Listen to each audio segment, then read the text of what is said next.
इधर महाराज होने के बाद में एक दिन अरिष्टासुर नामक दैत्य बेल बनकर भगवान के पास आया और भगवान को मारने दौड़ा। जैसे ही भगवान ने उसके दोनों सींग पकड़कर उसको, जिस माताएं कपड़े धोती है ना, कपड़े को निचोड़ती है, ऐसे ही भगवान ने उसको निचोड़ दिया और उसका भी गोविंदाय नमो नमः कर दिया। तभी एक दिन देव ऋषि नारद कंस के पास पहुंचे और कहा, क्या चक्कर है, तुम्हारे चेहरे पे 12 क्यों बजी हुई है? तो कंस ने कहा, गुरुदेव वो नंद का लाला है ना, उसको मारने के लिए मैं जितने भी दैत्य भेजता हूँ वो सबको मार डालता है। तो नारद जी ने कहा कि वे नंद का लाला नहीं, तुम्हारा काल है, जो नंद वसुदेव, जिसे तुम नंद का लाला समझ रहे हो, वसुदेव का लाला है। इसलिए तुम ऐसा करो, अब ये राक्षसों को भेजना बंद कर दो और किसी माध्यम से उसको यहाँ बुला लो। तो गुरुदेव किस माध्यम से बुलाएं? तो नारद जी ने कहा, बालकों को मेला घूमना बहुत अच्छा लगता है, इसलिए तुम भव्य मेला का आयोजन करवाओ और उसको बुलवाओ। अच्छी बात है गुरुदेव। और जब कंस को ये पता चला ना कि बाल कृष्ण नंदलाल नहीं वसुदेव के लाल हैं, तो एक तलवार लेकर वसुदेव को मारने दौड़ा। तभी नारद जी ने रोक लिया कि ये सब छोड़ो, ने जो किया वो किया, तुम्हें तो जो मैंने प्रस्ताव दिया था वह करो। कि जी गुरुदेव। तो उसने सभी अपने मंत्रियों को बुलाया और विचार करने लगे। तभी एक केसी नाम का दैत्य आया और उसने कहा, महाराज आपने सबको अवसर दिया, लेकिन एक बार मुझे भी दे के देखिए। तो राजा ने कहा, अच्छी बात, तुम भी चले जाओ।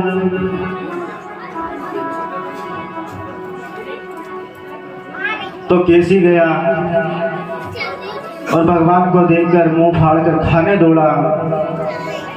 तभी भगवान ने एक मुक्का बनाया, उसके मुंह में दिया और उसका भी गोविंदाय नमो नमः कर दिया। इसके बाद में कंस ने कहा, अब बहुत हो गया, तब राक्षसों को भेजना। तब क्या किया जाए कि अक्रूर जी को बुलाया जाए। अक्रूर जी को बुलाया गया तो अक्रूर जी विचार कर रहे हैं, अब पता नहीं कौन सा संकट आवे वाला है, जो यह दुष्ट कंस ने मुझे याद किया है। तो वे डरते डरते कंस की सभा में गए। तो कंस ने स्वागत किया, आओ आओ मित्र, बहुत दिन हो गए मिले हुए। हाथ पकड़ के आसन पे बिठा दिया। तो अक्रूर जी विचार कर रहे हैं कि ऐसा चरित्र तो इसका नहीं है, क्योंकि रामायण में बाबा तुलसीदास जी ने कहा है कि नवन नीच की अति दुखदाई। अगर नीच व्यक्ति आपके सामने झुक रहा है ना, तो समझ लेना आपके जीवन में कोई संकट आने वाला है, कुछ कष्ट होने वाला है आपको, क्योंकि बिना स्वार्थ के वह आपके आगे झुक नहीं सकता। और जब तक उसका स्वार्थ पूरा नहीं होगा तब तक वो आपकी जय हजूरी करता रहेगा, आपके आगे पीछे घूमता रहेगा। तो कंस ने भी ऐसा ही किया। तो अक्रूर जी ने कहा कि महाराज हम तो आपके सेवक हैं, आज्ञा दीजिए। तो कंस ने कहा कि अक्रूर जी मैंने विचार किया है कि मैं भव्य मेले का आयोजन करूं और उसमें तुम कृष्ण और बलराम को लेके आओ, क्योंकि मैंने उनकी बड़ी चर्चा सुनी है कि वे महान योद्धा है। और इसमें मैंने मल्लयुद्ध भी रखा है, उनके बल का परीक्षण भी हो जाएगा। तब अक्रूर जी को समझ में आ गया, किसको पता चल गया है। लेकिन फिर भी अक्रूर जी ने क्या कहा कि महाराज, भले हम जो करना चाहते हैं ना, देखो होता नहीं है, होता वही है जो प्रभु चाहते हैं। क्योंकि हमारी इच्छा से कुछ नहीं होता, होई है वही जो राम रुचि राखा। जो राम जी की इच्छा में होती है वही होता है। किंतु आप हमारे महाराज हो, इसलिए आपने आज्ञा दी है, तो मैं उसको स्वीकार करता हूँ। तो अक्रूर जी अपने घर में जाकर रात्रि विश्राम किया और प्रातः उठते ही कंस के रथ को लेकर वृंदावन के लिए निकल पड़े। और प्रातः काल के निकले, सायं काल को वृंदावन पहुंचे। तो परीक्षित जी ने आश्चर्य से पूछा, गुरुदेव ये दिन भर कहाँ रह गए? इतनी दूर थोड़ी है कोई। अब मथुरा से वृंदावन कोई 20-25 किलोमीटर होगा, इतना ही है ना। तो इतनी देर थोड़ी लगती, सुबह के निकले शाम को पहुंचेंगे। लेकिन अक्रूर जी अपना सौभाग्य की सराहना कर रहे हैं। आज ना जाने मेरे कौन से पुण्य उदय हुए हैं, जो मैं भगवान बालकृष्ण की झांकी को देखूंगा, उनकी जटा को देखूंगा। भगवान बालकृष्ण के सब अरविंद ही अरविंद हैं। कैसे? पादारविंद, मुखारविंद, अरविंद ही अरविंद है। सुनकर बोले बालकृष्ण भगवान की। तो भगवान के बारे में विचार करते हुए रथ को हाँक रहे हैं। तो विचार करते करते कभी आगरा पहुंच जाते, कभी दिल्ली पहुंच जाते हैं। जिसे याद आती अरे आगे निकल गए, पुनः लौट के आते तो फिर वापस मथुरा पहुंच जाते हैं। ऐसे करते करते उनको शाम हो गई। शाम को जाकर वृंदावन में प्रवेश किया और नंद बाबा से भेंट की। इधर भगवान बालकृष्ण गौए चलाकर आ रहे थे। जो इस चाचा को देखा, उनको प्रणाम किया और अंदर ले गए। तभी भगवान बालकृष्ण ने प्रश्न किया कि सब यदुवंशी कैसे हैं? फिर भगवान विचार करने लगे, क्षमा कीजिएगा चाचा जी, मुझे पूछना नहीं चाहिए था। क्योंकि यदुवंशियों में कंस नामक जो कैंसर है ना, उसके होते हुए यदुवंशी कैसे सुखी हो सकते हैं? तो अक्रूर जी ने सोचा भगवान सब कुछ जानते हैं और उनके आने का कारण बताया कि मुझे कंस ने भेजा है और मेले का आयोजन किया है, उसमें धनुष यज्ञ रखा है। तभी भगवान कृष्ण ने कहा तो हम अवश्य चलेंगे, लेकिन नंद बाबा वगैरह से बात कर लो। तो सुबह प्रातः भगवान बालकृष्ण नंद बाबा से कहा कि बाबा हम मेला देखने को जाएंगे। अच्छा बेटा, तुम मेला देखने जाओगे? हाँ बाबा, हम चाचा के साथ मेला देखने जाएंगे। तभी नंद बाबा ने कहा अच्छा तुम चलो, हम भी सब आते हैं। और पूरे गांव में हल्ला कर दिया कि जो जो मेला घूमने जाना चाहता है वे सब चले। तो इधर अक्रूर जी के साथ भगवान बालकृष्ण और दाऊ जी मथुरा के लिए प्रस्थान किए। रास्ते में अक्रूर जी ने यमुना जी में स्नान करने को कहा कि मैं यमुना स्नान कराता हूँ, आप दोनों बैठना। क्योंकि दाऊ जी, क्षमा कीजिएगा, अक्रूर जी ने क्या कर रखा था कि आसपास में सेनाएं छुपा रखी थी कि ताकि अगर कोई संकट आए ना तो मैं इशारा दे दूं कि ये रक्षा करने आ जाए हमारे। जैसे अक्रूर जी ने यमुना में डुबकी लगाई तो दोनों भाई वहीं दिखाई दिए उन्हें। तो अपनी आंखें मिसली और ऊपर देखा तो दोनों भाई रात में लेटे भी दिखाई दिए। तो पुनः डुबकी लगाई। अब भगवान बलराम शेष की सैया बन गए और अपने गोपाल जी चतुर्भुजनाथ बन गए। उन्हें दिव्य दरबार दिखाई दिया तो अक्रूर जी समझ गए कि ये तो स्वयं नारायण है और मैं इनकी रक्षा की चिंता कर रहा था। बोली भक्त वत्सल भगवान की जय। तो उन्होंने प्रार्थना की और यमुना से निकल आए। जैसे ही मथुरा में प्रवेश किया तो भगवान बालकृष्ण ने कहा, चाचा जी हम मथुरा देखना चाहते हैं, आप चले जाइए हम आ जाएंगे। तो अक्रूर जी ने निवेदन किया कि आप मेरे घर चलिए।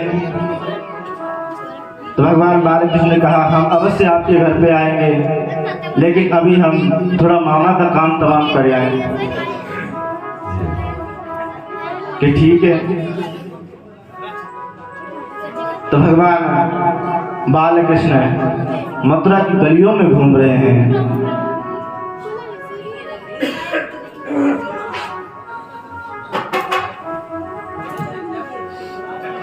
और सबको अपनी झांकी दिखा रहे हैं, सबकी ओर देख रहे हैं भगवान बालकृष्ण। जिसकी ओर देखे वो ही मंत्रमुग्ध हो जाए कि देखो देखो वो कृष्ण ने मुझे देखा है कि यही हमारा तारणहार है और यही कंस का मारणहार है, उसने मुझे देखा है।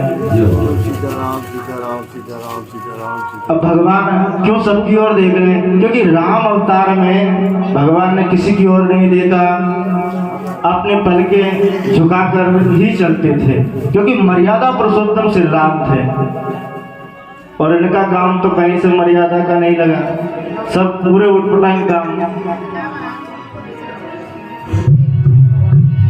अरे सावरे सूरत पे मोहन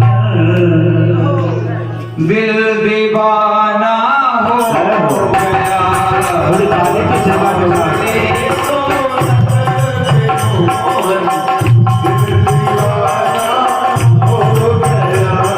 दोनों बजाय ताली उसकी किस्मत खाली।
बोले भक्त वत्सल भगवान की जय हो।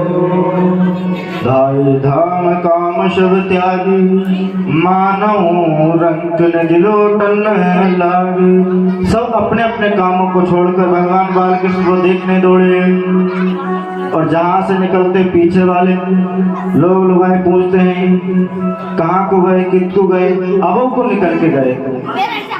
सब पीछे पीछे दौड़ के देखने जा रहे हैं और भगवान सबको दर्शन देने जा रहे हैं।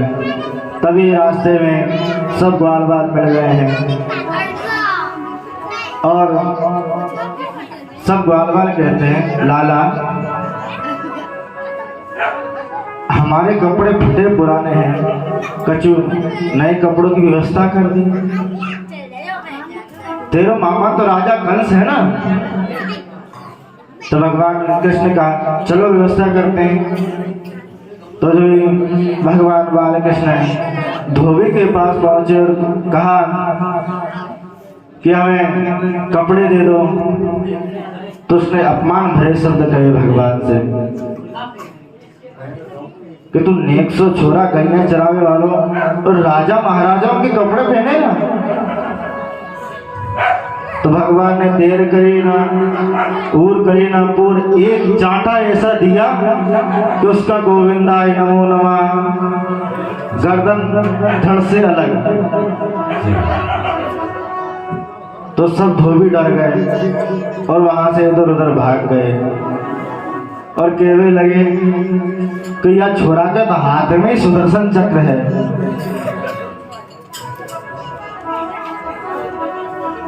क्योंकि यह धोबी ने राम अवतार में बहुत ज्यादा ही कर दी थी, इसलिए इस अवतार में उसका गोविंदाय नमो नमः कर दिया। इसके बाद में सब राजा के कंस के कपड़े पहन के चल दिए सारे ग्वाल बाल और रास्ते में जाते जाते पूरे मथुरा की रोड साफ करते जा रहे हैं। और ऐसे लग रहे हैं जैसे कि कपड़े हैंगर पे टांग रखे हों,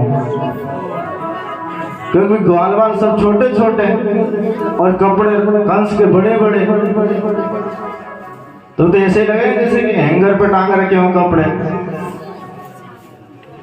तो महाराज ग्वाल वाले कहते हैं कि तूने कपड़े तो पहना दिए लेकिन कुछ ढीले से लग रहे हैं, कुछ फिटिंग विटिंग करवा दे लल्ला। तो अभी लो सकाओ। तो नाई के पास पहुंचे और नाई ने जो सब हम देख रखा था कि भगवान ने कैसे धोबी का काम तमाम किया है, तो हाथ जोड़ के बोला आइए महाराज स्वागत है आपका, डर क्यों। अहो भाग्य जो आप सेवा के लिए पधारे। तो भगवान ने कहा कि ये मेरे मित्र हैं, इनके कपड़े फिटिंग कर दो। तो उनने फिटिंग कर दिया। तो भगवान ने खूब आशीर्वाद दिया। आज इसीलिए दर्जी फलीभूत हो रहे हैं। कपड़ा 200 रुपये का, सिलाई 400 रुपये। जितनी कपड़े की कीमत नहीं है उससे ज्यादा तो सिलाई है। कुर्ते का कपड़ा 100 रुपये का आएगा और सिलने वाला 250 रुपये वैसे ही ले लेगा। तो आदमी की हिम्मत ही नहीं बढ़ती कि यार एक दो जोड़ी सिलाऊं कि नहीं सिलाऊं। 2 जोड़ी में साल भर निकाल दी, 10 साल निकाल दी, अभी तो है चल रहे। तो कपड़े सिलने के चक्कर में ये सब हो रहा है।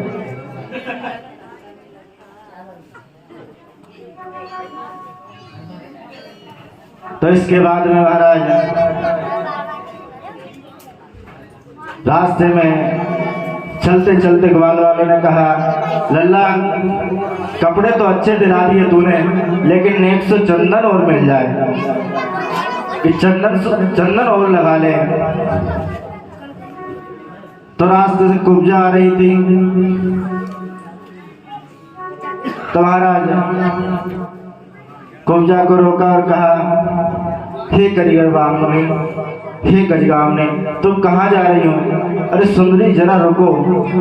तो कुब्जा ने देखा कि आज तक जीवन भर में किसी ने सुंदरी नहीं कहा, ये कौन आ गया सुंदरी कहने वाला। तो भगवान की छटा को देखकर वह मोहित हो गई। और भगवान ने पूछा, हे देवी आप कहाँ जा रहे हो? कि लल्ला मेरा नित्य को काम है कि महाराज कंस के लिए चंदन ले जाना, और आज भी मैं महाराज कंस के लिए चंदन ले जा रहे हूँ। तो भगवान कृष्ण ने कहा, हे देवी ये चंदन मेरे सखाओं को दे दो। ठीक है लाला लगा लो। तो सबने बढ़िया चंदन लगाया। वृंदावन का प्राय नियम है, अपन तो थोड़ी ठीक ही लगाते हैं, वो यहाँ तक लगाते हैं, पूरा कर्म लपेट लेते हैं, क्योंकि थोड़ी बिंदी से उनकी पूर्ति नहीं होती, उनको तो पूरा चमाचम चाहिए। तो बढ़िया चंदन लगा लिया। और दाऊ जी ने कहा इस चंदन के बदले कुछ दो तो सही इसे। तो भगवान ने एक पैर तो उसके अंगूठे पे रखा और एक हाथ से जो झटका दिया, कुबड़ी सीधी हो गई। बोले बाल कृष्ण भगवान की।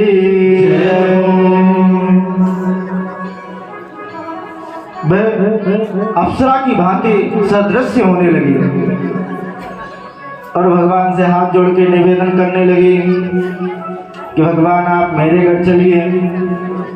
तो भगवान ने इसको भी आश्वासन दिया कि मैं अवश्य आऊंगा तुम्हारे घर। इसके बाद में भगवान धनुष मखशाला की ओर बढ़े, जहाँ धनुष रखा था। तो वहां पर जाकर भगवान ने धनुष को प्रणाम किया और वहां के जो सैनिक थे ना उनसे निवेदन किया कि महाराज ऐसा धनुष कबू न देखा हमने, कहा इसको स्पर्श कर लें। तो उन्होंने बालक समझ कर कह दिया कर लो कर लो। तो भगवान ने उसको स्पर्श किया। फिर कहा भगवान ने कहा यार थोड़ा सा उठाने का।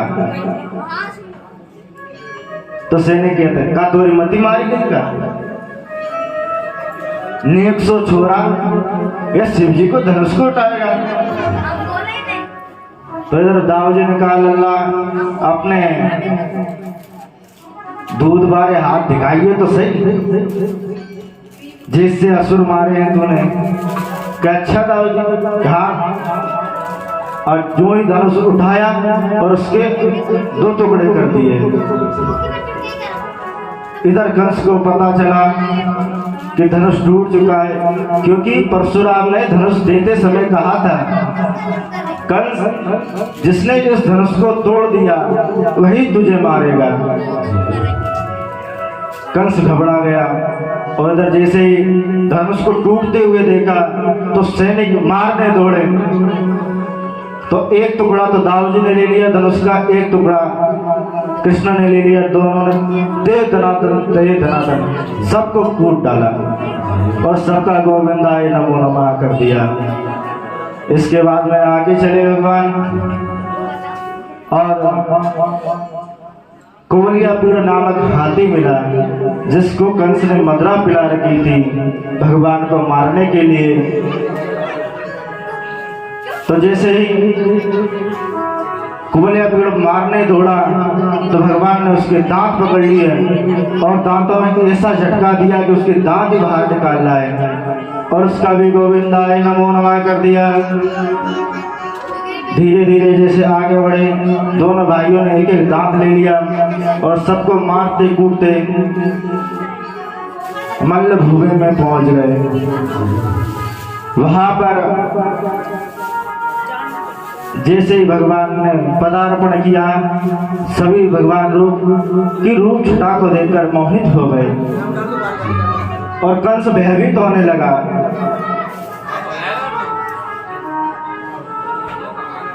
क्योंकि भगवान उसको बेसी छटा दिखाते हैं जो जैसा भगवान की छटा को देखना चाहता है, जैसा उसके हृदय में भाव होता है ना वैसा ही उसको भगवान सदृश्य होता है। मंदिर में आप मूर्ति का भाव लेके जाओगे तो आपको मूर्ति ही दिखेगी, मंदिर में भगवान नहीं दिख सकता। और भगवान का भाव लेके जाओगे तो आपको मूर्ति में अवश्य दर्शन होंगे भगवान के।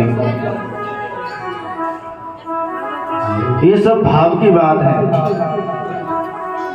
क्योंकि भाव का भूखा हूं मैं भाव ही बस सार है। भाव से भज लो मुझे तो भव से बेड़ा पार है। ये सब भाव की बात है।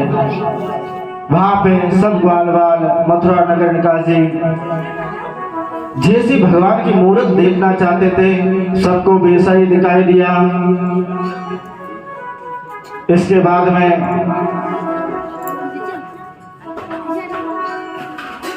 चाणूर और मुष्टिक ने भगवान को युद्ध का न्योता दिया। तो भगवान ने कहा भैया हम तो बालक हैं, मल्ल युद्ध तो बराबरी वालों में होता है। तो उन्होंने कहा कि हमने तुम्हारे बल की बहुत चर्चा सुन रखी है, तो जरा दो दो हाथ हो जाए। नहीं माने तो भगवान ने दो दो हाथ किए, कंधे से कंधे लड़ाए, हाथों से हाथ लड़ाए। और जब बहुत देर तक चलता रहा तो भगवान ने घुमा के उसका गोविंदाय नमो नमः कर दिया। इधर दाऊ जी ने देखा तो एक ही मुक्के में उसका गोविंदाय नमो नमः, मुष्टिक का मुक्का मार के गोविंदाय नमो नमः कर दिया। उसके बाद में सल तोसल आए, तो सल तोसल में एक एक मुक्का दिया तो उनका भी गोविंदाय नमो नमः कर दिया। बोले राक्षस मर्दन भगवान की जय हो। तो इसके बाद में जो वहां पे और मल्ल योद्धा थे, यह देखकर डर के भाग गए और भगवान श्री कृष्ण कंस के पास पहुंच गए और उसके केस पकड़ लिए और उसको याद दिलाया कि याद कर ले कंस, जब मेरी माता देवकी का विवाह हो रहा था तब तूने ऐसे ही उनके केस पकड़े थे। और ये कहा, भगवान ने उसको धक्का दिया और वह ऊंचे मन से नीचे गिरा और जैसे गिरा उसके ऊपर से भगवान उसके ऊपर कूद गए उसकी छाती पे। और भगवान ने उसको अपना चतुर्भुज दर्शन दिया और उसका भी गोविंदाय नमो नमः कर दिया। बोले कंस मर्दन भगवान की जय। इधर